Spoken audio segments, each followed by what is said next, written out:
Hey guys, good morning. Hope you are doing well. Another day from the hotel room. Welcome to Before the Noise. I hope that you guys are taking an opportunity to click like and share and all of the things here. Help get this word out, and I'm enjoying doing this with you guys. We're continuing our study in the book of John. We're in John chapter 8. And we're beginning in verse 12. When Jesus spoke again to the people, he said, I am the light of the world. Whoever follows me will never walk in darkness, but will have the light of life. The Pharisees challenged him. Here you are, appearing as your own witness. Your testimony is not valid. And Jesus answered, even if I testify on my own behalf, my testimony is valid, for I know where I came from and where I'm going. But you have no idea where I came from or where I'm going. You judge by human standards, pass judgment on no one. But if I do judge, my decisions are true because I am not alone. I stand with the Father who sent me. In your own law, it is written that the testimony of two witnesses is true. I am one who testifies for myself. My other witness is the Father who sent me. And then they ask him, where is your Father? You do not know me or my Father, Jesus replied. If you knew me, you would know my Father also. He spoke these words while teaching in the temple courts near the place where the offerings were put. Yet no one seized him because his hour had not yet come. All right, Jesus is standing in the temple courts. It's right after the Feast of Tabernacles. And he lifts his voice. He says, I'm the light of the world. Whoever follows me will not walk in darkness, but is going to have the light of life. Now, I want you to imagine hearing those words in the middle of the temple, which is lit by these massive torches that symbolized God's guiding fire in the wilderness when they were released from captivity in Egypt, and God was guiding them with the pillar of fire. The people could see the flames, they could smell the oil there at the tabernacle, or at the temple rather, and here stands Jesus claiming that he himself is that fire. That's the way they understood it. He's saying, I'm that light, that presence of God that's here to lead you in the wilderness. The presence of God, the light, is standing in your midst. It was not just a metaphor, it was identity. It was his mission. Now, when Jesus says, I'm the light of the world, we've said that. It's kind of a Sunday school phrase. You've heard it your entire life. But he's not giving a religious slogan. He's making an exclusive claim. There's a lot of people who say, Christianity is just another religion among religions. No, Jesus was saying, I am the light. It's very exclusive. It's very offensive. He's saying, without me, you're going to be in darkness. Without me, you're going to be blind. You're going to be stumbling. You're going to be lost. With me, you're going to have clarity. You're going to have direction. And you're going to have life itself. He is literally the light of the world. Now, he's not one of many lights. He's not a light among lights. The light of the world. He's the one. And not just for Israel. This was extremely offensive to the audience that day. Not just for the temple, not just for the religious elite, for the entire world, for all humanity. That's why his words pierced them, because that's why the Pharisees pushed back. The Pharisees immediately jumped in and they say, you're bearing witness about yourself. Your testimony is not true. So in other words, you're just crying out, claiming to be, they're thinking this guy, he's insane. But they're clinging to these legal technicalities from the Mosaic law. They're saying, we need two witnesses. You can't tell us who you are just by yourself. You can't testify about yourself. But Jesus points them to a deeper reality. He says, even if I do bear witness about myself, my testimony is true, for I know where I came from and I know where I'm going. Now, in other words, he's saying to them, you're measuring truth by your narrow system. I'm speaking from eternity.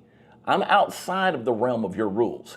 I know my origin, I know my destiny, I know I'm from the Father, I'm going to return to my Father, and so my words literally are carrying the weight of heaven and eternity. And he reminds them.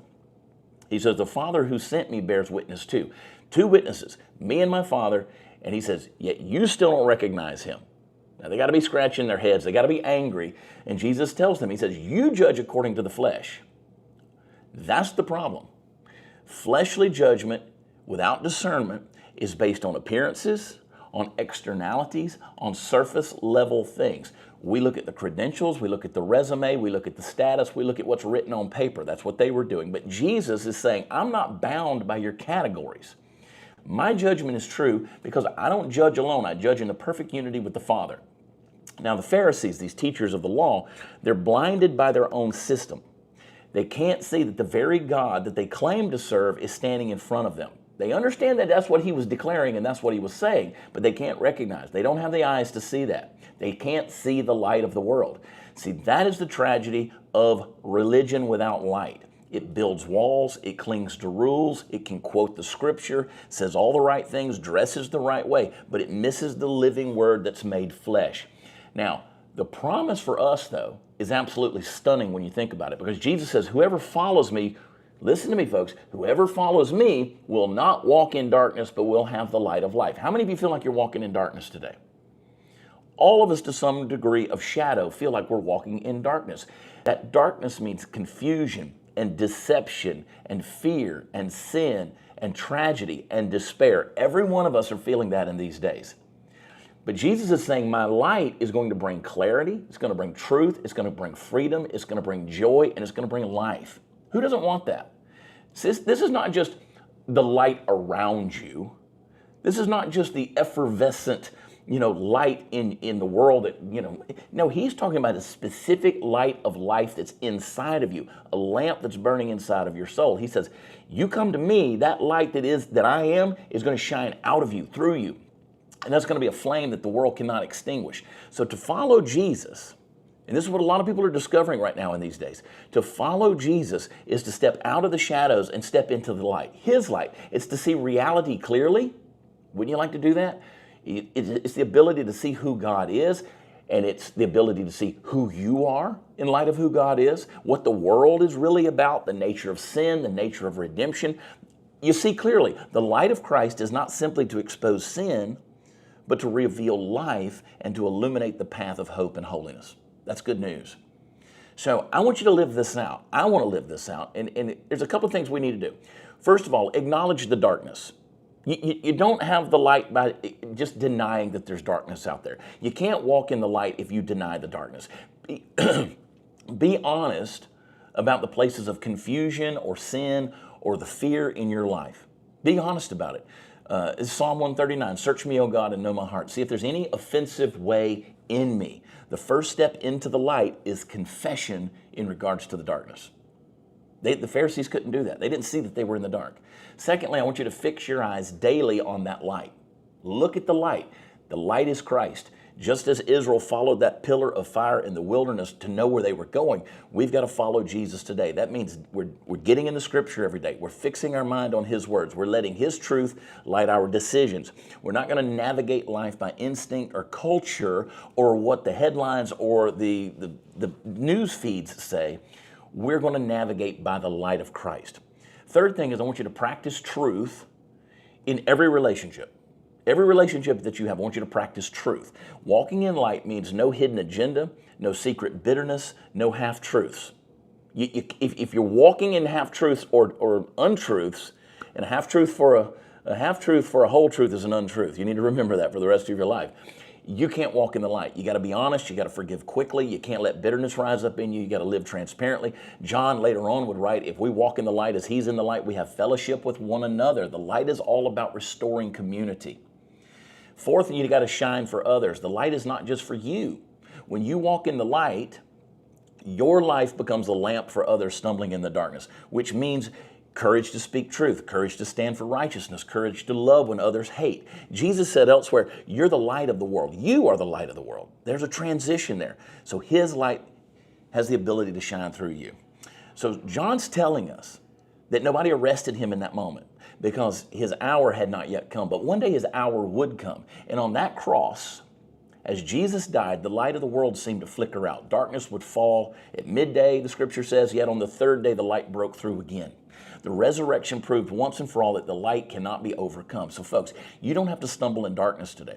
You don't have to be bound by fear or ambiguity or confusion or sin or fear or tragedy. The light of the world has come. His name is Jesus. If you will follow him and you will not walk in darkness, you will have the light of life. So I want you to look up to the light today. I want you to physically look up to the light. Step out into the sun and imagine just looking towards Christ symbolically, but internally, let your life become that beacon that points the world back to him. So I want you to hear this. The darkness doesn't get the last word.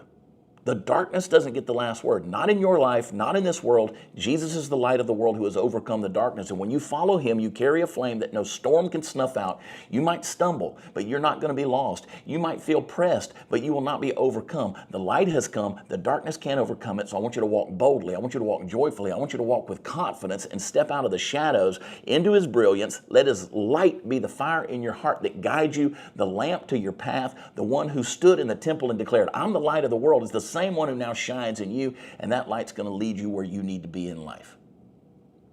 Make sure you grab my book, Born for Meaning. You can get it at bornformeaning.com. You can also get it over on Amazon. Leave me a review. I think you'll like the book. It is very relevant for the times in which we're living.